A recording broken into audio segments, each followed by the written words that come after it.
Samuel was born into a Christian family. His parents loved him very much, and always taught him about God. They went to church every Sunday and prayed together. Samuel watched them, but as he grew older, he started making different choices. Instead of following his parents' teachings, Samuel chose to spend his time with many different women. He went out to parties and lived a carefree life. His parents noticed and worried about him. They often told him, "Samuel, you need to stop this and give your life to God. You should think about becoming a pastor," but Samuel didn't want to listen. "That's not my life," he would reply. He wanted to live freely, away from responsibilities. One day, Samuel's mother sat him down, looking very sad. "Samuel," she said, tears in her eyes, "I love you so much. If you don't change, I don't know what will happen to you. I might even harm myself. I can't bear to see you throw your life away." Samuel was shocked by her words. He loved his mother and couldn't imagine losing her. This made him think about his choices. He realized he needed to change, not just for himself but for his family too. Reluctantly, Samuel agreed to give his life to God. His mother was relieved and grateful. "Thank you, Samuel. I knew you could find your way back," she said, hugging him tightly. After many talks and pressure from his parents, Samuel finally agreed to give his life to God and become a pastor. He opened a church, and at first, everything seemed to go well. People came to his church to listen to him speak about faith and kindness, and he felt fulfilled. His parents were proud, and Samuel was happy to see his church growing. But soon something changed. Another man of God named Pastor Thomas opened a church nearby. Pastor Thomas's church was packed with people. He became known for performing miracles, and many people from Samuel's church started going there instead. They heard stories of people being healed, prayers being answered, and problems disappearing. They wanted to see miracles, and Pastor Thomas's church seemed to offer that. As more and more people left, Samuel's church began to feel empty. The chairs that used to be full now sat vacant. Samuel felt disappointed and worried. He started to doubt himself and wondered if he was doing something wrong. He didn't perform miracles in his church, he simply taught about faith, love, and living a good life. One Sunday, only a few people showed up for his service. Samuel's heart sank. He could feel his confidence slipping away. He thought to himself, "Maybe I'm not a good enough pastor. Maybe people don't want to hear what I have to say." Samuel sat down with his parents that night. His mother saw the sadness on his face and gently asked, "What's wrong, Samuel?" "Mom, people are leaving. They're going to Pastor Thomas's church. He performs miracles, and I don't. I feel like I'm failing," Samuel replied. His mother listened and then said, "Samuel, remember why you started this journey. It wasn't about miracles, it was about sharing the message of love and faith. God has a plan for everyone. Trust in Him, and He will show you the way." Samuel thought deeply about her words. He realized that he had to stay true to his purpose, even if it wasn't easy. Samuel decided he wouldn't give up. Every morning, he woke up early, went out, and preached to anyone who would listen. He walked through the streets, telling people about God's love and forgiveness, hoping to bring new members to his church. One morning, as he was preaching, a woman approached him. She had once been one of his most loyal members, but she had left his church to join Pastor Thomas's. She looked at Samuel and shook her head. "Look at you, Pastor Samuel," she said. "You call yourself a pastor, but you don't perform any miracles. I used to go to your church, but I stopped. Your church is a waste of time, full of empty words. At Pastor Thomas's church, we see real miracles." Samuel felt hurt by her words but tried to stay calm. "I know Pastor Thomas's church is popular, and people are drawn to miracles," he replied, "but the message of God is more than just miracles. It's about faith, love, and trust in God, even when we don't see immediate signs." The woman laughed and shook her head. "Miracles are the proof that God is present," she said firmly. "If you were really working for God, you would perform miracles too. That's why I stopped going to your nonsense church." Samuel's heart sank. He cared for his church and wanted people to feel welcome, but he knew he couldn't force anyone to stay. Even as he tried to convince her to come back, she refused. Before she walked away, she looked at him and said, "If you want people to come to your church, start showing God's power. Words aren't enough." After she left, Samuel stood there feeling defeated. The words echoed in his mind, filling him with doubt. Maybe she's right, he thought. Maybe people won't believe in my message if they don't see miracles.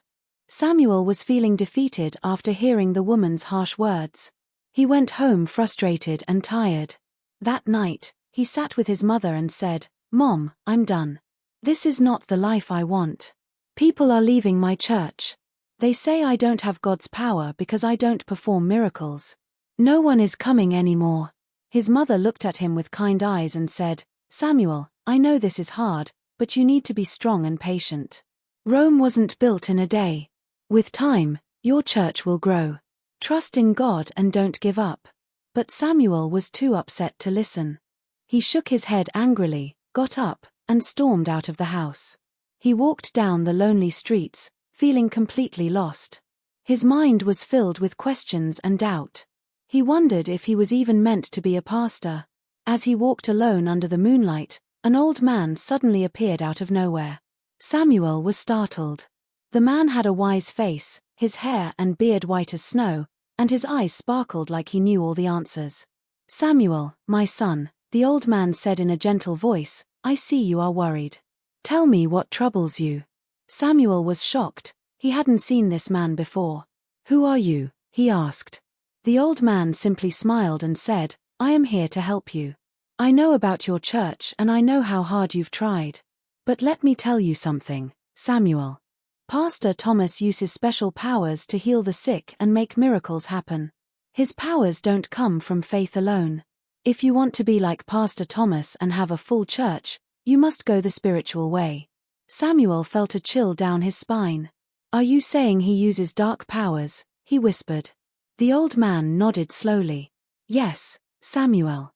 There are powers that can make miracles happen, but they are not from God.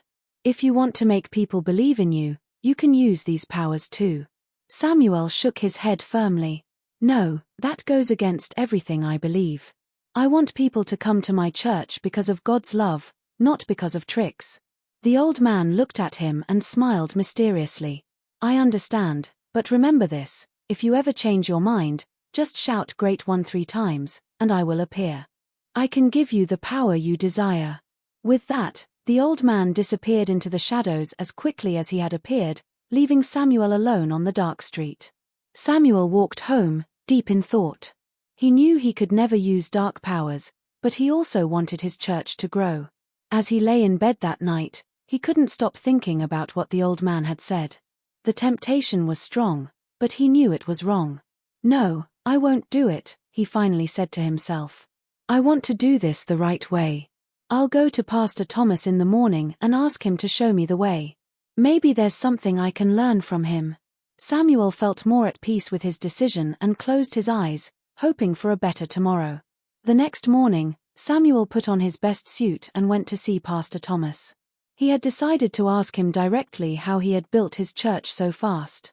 When he arrived at Pastor Thomas's office, he greeted him politely. "Good morning, Pastor Thomas," Samuel said. "I want to be like you. I want my church to be full like yours." Pastor Thomas looked confused. "What do you mean, Samuel?" Samuel took a deep breath and said, "I know you use special powers to perform miracles. Please show me the way. Tell me how to make my church grow like yours." Hearing this, Pastor Thomas's face changed. He looked angry. "Samuel, what are you saying? I don't use any special powers. Everything I do is with the power of God. You shouldn't come here and accuse me like this." But Samuel didn't believe him. "Stop lying," he shouted. "Your church has only been open for a few months, and you already have 2 branches. People say you heal the sick and make miracles happen. I know it's not just God's power. Show me the way." Pastor Thomas had enough. He stood up and pointed to the door. "Samuel, you have no faith, and you don't trust God. You think miracles are just tricks. You're saying nonsense, and I won't allow it in my church." Samuel felt angry and embarrassed. Pastor Thomas's words stung, but he tried one last time. "Please, Pastor Thomas, Just show me how you do it." But Pastor Thomas shook his head and shouted, "Get out. Don't ever come back to my church." Feeling defeated, Samuel turned and left. As he walked back, he felt ashamed and confused, wondering if he'd ever find a way to make his church grow without using the wrong path. When Samuel got back to his little office, he felt sad and frustrated. He thought about how Pastor Thomas had treated him and how he had been so desperate to find a way to make his church grow. As he sat at his desk, he remembered the old man's words from the night before. With a mix of fear and excitement, he decided to call the old man. "Great one, great one, great one," Samuel shouted. Suddenly, the air around him began to shimmer, and the old man appeared with a loud laugh. His eyes sparkled with mischief. "I knew you would call me, Samuel. I see you are so desperate for power. Don't worry, I will help you, but first, you must go on a day journey to another world." Samuel's heart raced. "Another world? What do you mean?" he asked, feeling both scared and curious. The old man smiled, his beard fluttering slightly in the breeze. "This world is full of secrets and magic, but it can be dangerous too.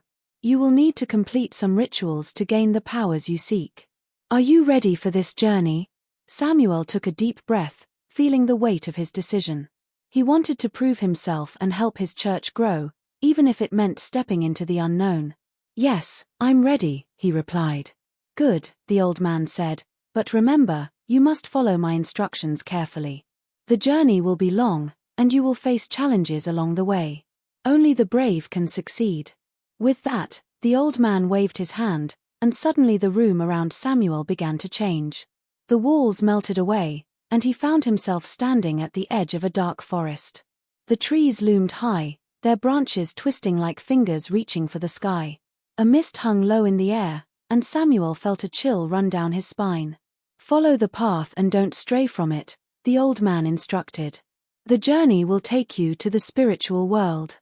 You will need to find 3 magical items to complete the rituals." Samuel nodded, feeling a mix of excitement and fear. He stepped onto the path, which was narrow and winding. As he walked, strange sounds echoed around him, whispers in the wind, rustling leaves, and the distant roar of something large. After walking for what felt like hours, Samuel reached a clearing where he saw the first magical item, a shining golden feather. It floated above a small pond, glimmering in the dim light. Samuel reached out to grab it, but suddenly, a shadow moved behind him. He turned quickly to see a giant, dark creature emerging from the trees, its eyes glowing red, and it roared fiercely. Samuel's heart raced as he realized he had to act fast.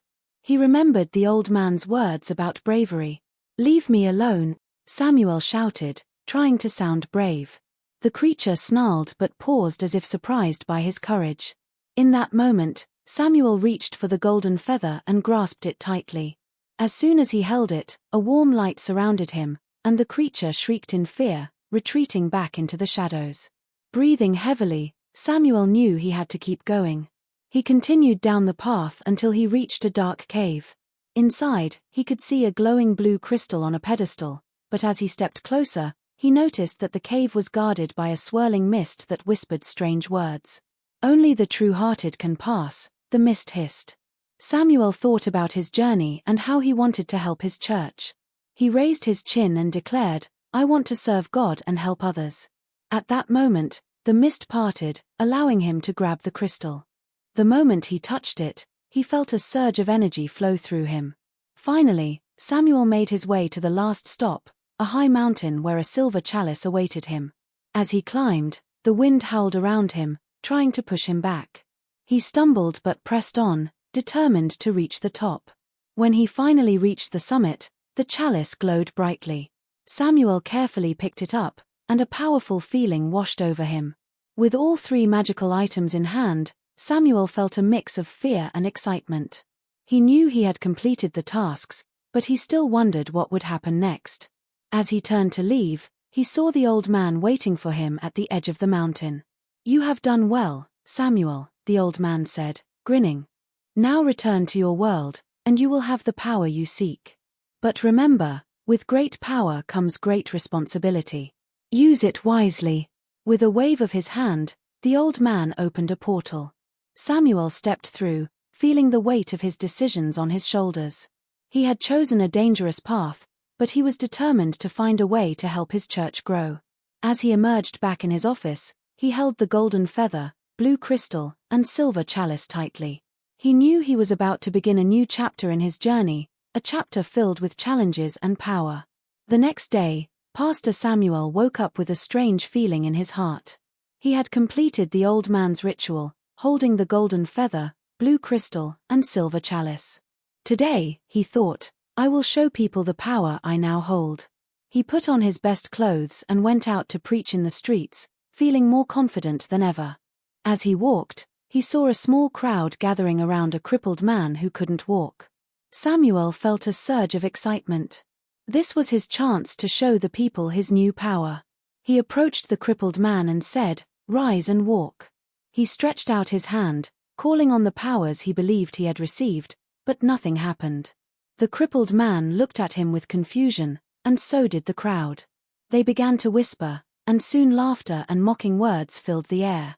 "Look at this fake pastor," one man shouted. "He promised a miracle, and nothing happened," another laughed. Samuel's face turned red with embarrassment. The crowd's voices grew louder, calling him a fraud, a liar, and a fake pastor. Overwhelmed with shame, he turned and ran back to his church, his heart pounding with anger and confusion. When he finally reached his empty church, he slammed the door shut and shouted in frustration, "Great one, great one, great one." The old man appeared before Samuel, smiling as if he'd been waiting for him. Well, Samuel," he said, his eyes gleaming. "What's wrong?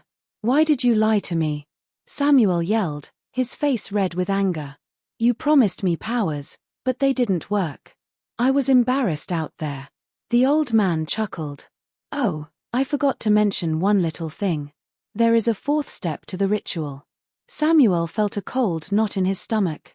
"What do you mean, a fourth step? You never told me that before." "You need to make a sacrifice, a human sacrifice," the old man said. Samuel's eyes went wide. "Are you kidding me? A human sacrifice? This is madness." The old man's face grew serious. "No, it's not madness, it's power. If you want true power, you must be willing to give up what you love most." Samuel stepped back, feeling scared. "Who do I have to sacrifice?" The old man looked at him closely and said, "Tell me, Samuel, who do you love most in this world?" Samuel's heart started to pound. He thought about his family and whispered, "My mother. She's always supported me and believed in me." The old man's smile grew dark. "Yes, your mother is the one you must sacrifice." Samuel's whole body went cold. He shook his head in horror. "You're out of your mind, old man. I would never harm my mother." The old man's eyes narrowed, and his smile faded. "Watch your tongue, or you may lose it," he warned.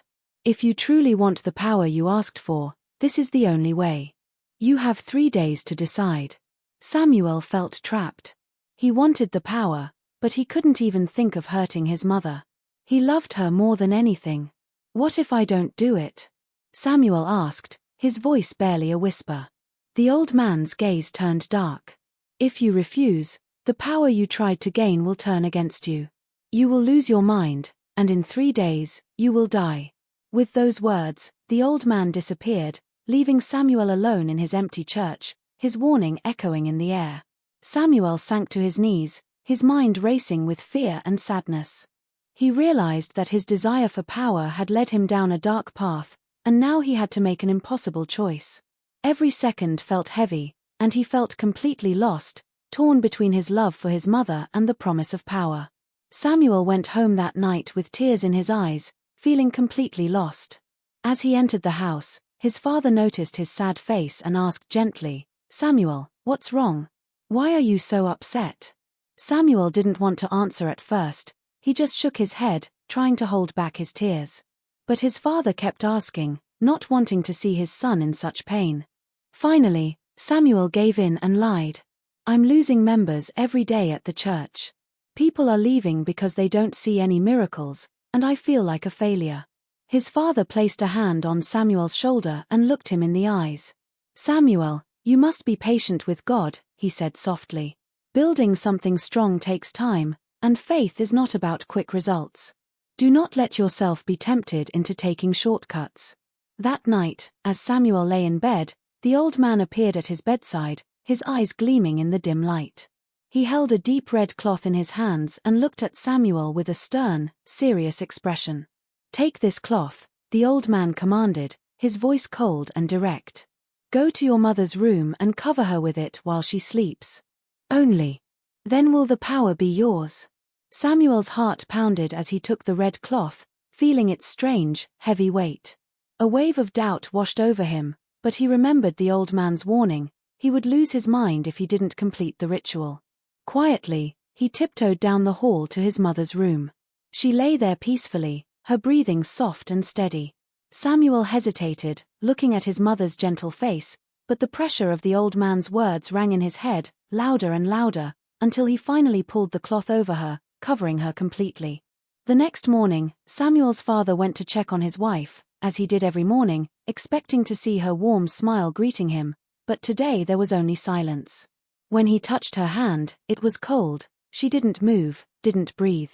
A wave of shock washed over him as he realized she was gone. His heart broke as he fell to his knees beside her, crying out in disbelief. No, no, please wake up, he whispered, his voice shaking. Tears streamed down his face as he clutched her hand, hoping somehow she would come back to him. He sobbed beside her bed, feeling a hollow emptiness where his joy and strength had once been. His cries echoed through the quiet house. Hearing his father's cries, Samuel walked slowly into the room, his face tense.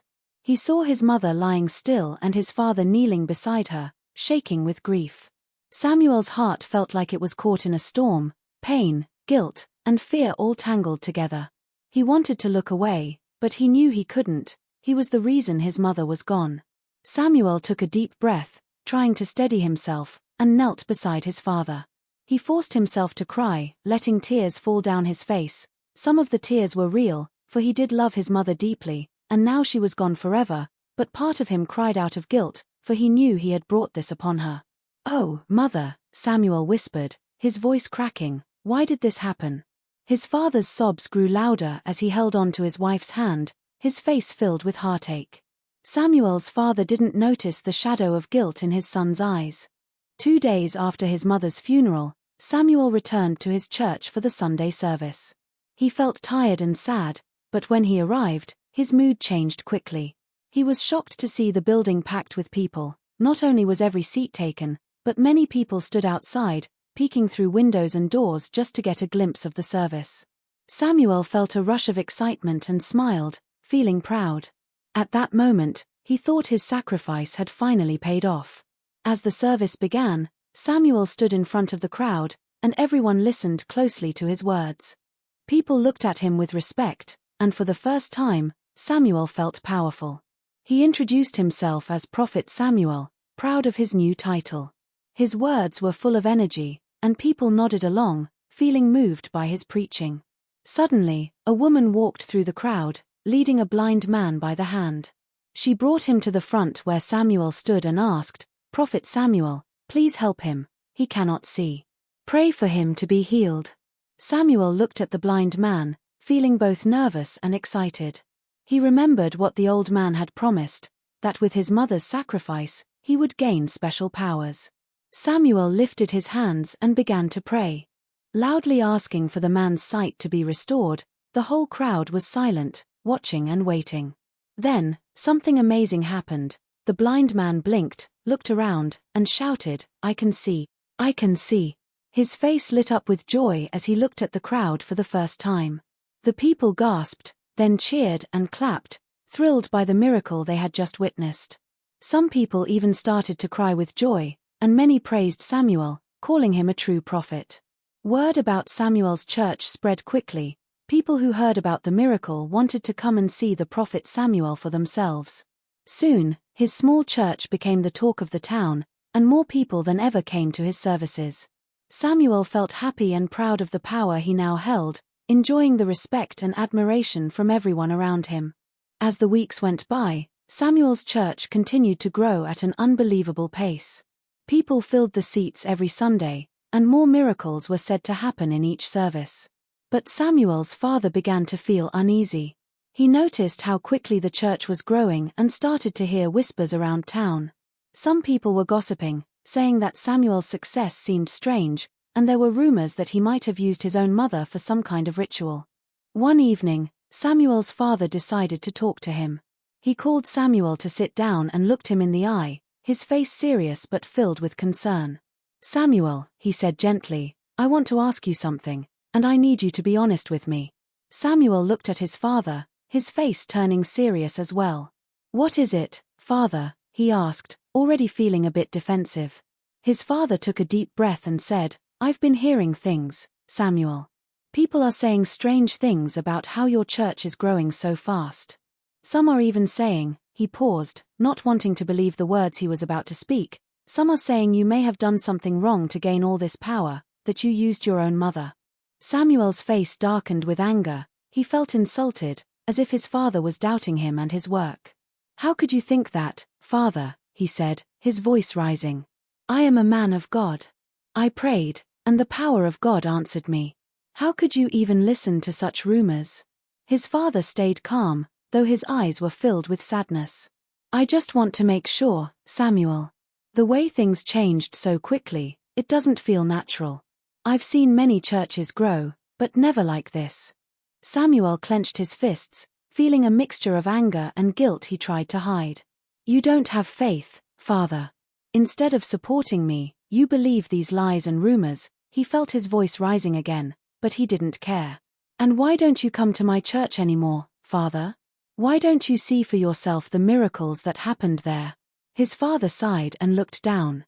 "Samuel, I pray for you every day, but I want you to remember one thing: there is no shortcut to true faith. Miracles don't come from just anywhere. Be careful, my son." Samuel stood up, his heart pounding. "I don't need this. I'm doing God's work, and if you can't believe in me, then maybe you shouldn't come at all." Without another word, Samuel walked away, leaving his father alone, feeling hurt and more suspicious than ever. Samuel's mind raced as he left the room. Part of him felt powerful, proud of his growing church and the respect he had gained, but deep inside, his father's words planted a small seed of doubt, a feeling he tried to ignore. Yet, the more he tried to push it away, the stronger it seemed to grow. That Sunday, the church was packed as usual. The people waited eagerly to see Prophet Samuel perform another miracle. They watched with excitement as a woman wheeled a crippled man to the front of the church. He sat in a wheelchair, his legs twisted and weak, and the crowd murmured with hope and anticipation. They had seen Samuel perform miracles before, and many believed he could do anything. Samuel approached the man, placing his hands firmly on his shoulders. He closed his eyes, muttering prayers with a loud, confident voice to show his power. "Rise and walk," he commanded, his voice ringing through the church. The crowd watched, holding their breath, waiting to see the man stand and walk. But the crippled man remained still. He looked up at Samuel, a bit confused. Samuel repeated the command, this time even louder, feeling the pressure of all the eyes on him. "I said rise and walk in the name of God." Still, the man didn't move. Whispers of doubt began to spread through the crowd. Samuel's heart pounded as he tried once more, raising his voice even louder. "Get up and walk," he shouted, his voice echoing, his hands trembling slightly. The man in the wheelchair looked down, unable to stand, and the crowd started to murmur, some shaking their heads in disappointment. Then one person shouted, "He's a fake. He has no power." Others began to join in, calling him a fraud and questioning his miracles. The respect Samuel had worked so hard to build was crumbling right before his eyes. Feeling his face flush with embarrassment, Samuel turned and rushed back to his office, slamming the door shut behind him. Outside, he could still hear the crowd's voices, now louder and filled with doubt. Desperate and furious, Samuel called out in a low, trembling voice, "Great one, great one, great one." In an instant, the old man appeared, standing in the corner of the room with his usual wicked grin. His eyes were cold, watching Samuel with amusement. Well, he sneered, "what's wrong, Prophet Samuel?" Samuel clenched his fists, his face red with anger. "You foolish old man," he shouted. You promised me power for one sacrifice. I did what you asked, and now you've taken it away. I was humiliated in front of everyone." The old man's grin faded, and his eyes narrowed. "Watch your tone, Samuel, or I will make you blind this very moment," he hissed. Samuel felt a shiver run down his spine, but his anger kept him standing firm. The old man continued, his voice calm but dangerous. "Power comes with a price, Samuel. Did you think one sacrifice would be enough? Power is hungry, and it needs to be fed if you want it to stay with you. You must keep feeding it." Samuel's heart sank as he realized what the old man was saying. What do you mean?" he stammered, feeling a wave of dread. The old man's grin returned, darker and colder than before. "You need another sacrifice, Samuel. Someone even closer to you." Samuel's face went pale, a chill gripping his heart. "Who?" he asked, barely able to speak. The old man's eyes gleamed with a sinister joy. "Your father," he said, his voice barely a whisper. Samuel's knees felt weak as he shook his head, horrified.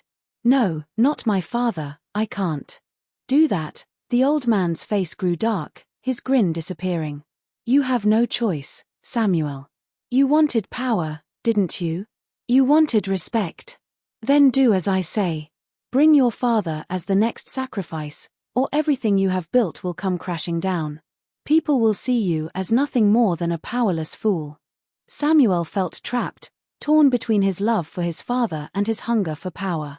He thought of his father, who had always supported him, even when he was suspicious. The thought of harming him filled Samuel with a deep sadness, but the temptation of power still clung to him, clouding his mind. The old man leaned in close. "You have 3 days, Samuel. If you do not bring your father, I will take everything from you. Your church will fall, and you will suffer. You will feel madness creep over you until you beg for mercy." With those final words, the old man disappeared, leaving Samuel alone in his office, shaking with fear and confusion. He sank into his chair, his heart pounding. He thought of the crowd outside, people who had once believed in him, now doubting his power. Yet, the price of that power was now tearing his life apart. For the first time, Samuel felt truly lost, caught between his love for his family and his dangerous quest for power. Without thinking twice, Samuel did as the old man instructed. That evening, when he prepared dinner for his father, he slipped a special powder the old man had given him into the food. Samuel's heart raced, but he kept his face calm as he placed the food in front of his father. His father, tired after a long day, sat down at the table, ready to eat. Samuel watched closely, barely breathing, as his father picked up his fork. But then, just before he took a bite, his father paused, put his fork down, and bowed his head in prayer. "Dear Lord, bless this food and keep us safe. Watch over us tonight and protect us from harm," his father prayed softly. Samuel felt a jolt of fear. What if his father's prayer was strong enough to stop the powder from working? He tried to push the thought away, but as his father ate, he began to worry. After dinner, his father seemed unusually tired. Samuel watched as he yawned and rubbed his eyes, then slowly got up and went to his room to sleep. This must be it, Samuel thought. By morning, it will all be over. That night, Samuel could hardly sleep. He tossed and turned, imagining the power he would gain and the respect he would finally have. But as morning came, his excitement turned to nervousness. What if something went wrong? As he sat in the living room, still half expecting bad news, he suddenly heard footsteps down the hall. His heart stopped. Slowly, he turned his head toward the sound, and to his shock, he saw his father walking toward him, looking perfectly fine and cheerful. "Good morning, Samuel," his father said with a smile, stretching and yawning. "Did you sleep well?" Samuel's mouth fell open, and he couldn't speak for a moment. His mind raced. How was this possible? He was certain the powder would work. Good morning, Dad," Samuel managed to say, trying to hide the shock on his face. His father didn't seem to notice anything strange. He simply poured himself a cup of tea, humming to himself, completely unaware of Samuel's panic. Samuel felt his heart pounding, his mind spinning. Had the powder failed, or had his father's prayer protected him somehow? Samuel returned to his secret office, heart pounding and mind racing. He stood in the dim light and called out, "Great One, Great One." The old man appeared, his shadowy figure looming before Samuel. His smile was wide, but it didn't reach his eyes. "Ah, Samuel, you've summoned me again. What troubles you now?" Samuel's voice trembled with urgency. "My father is still alive. I followed your instructions, but the powder didn't work. What must I do to gain the power I desire?" The old man's expression turned serious, and he leaned closer. "Your father's spirit is stronger than I anticipated. He has a deep faith that protects him," he said. "Then, what can I do?" Samuel pleaded, desperation creeping into his voice.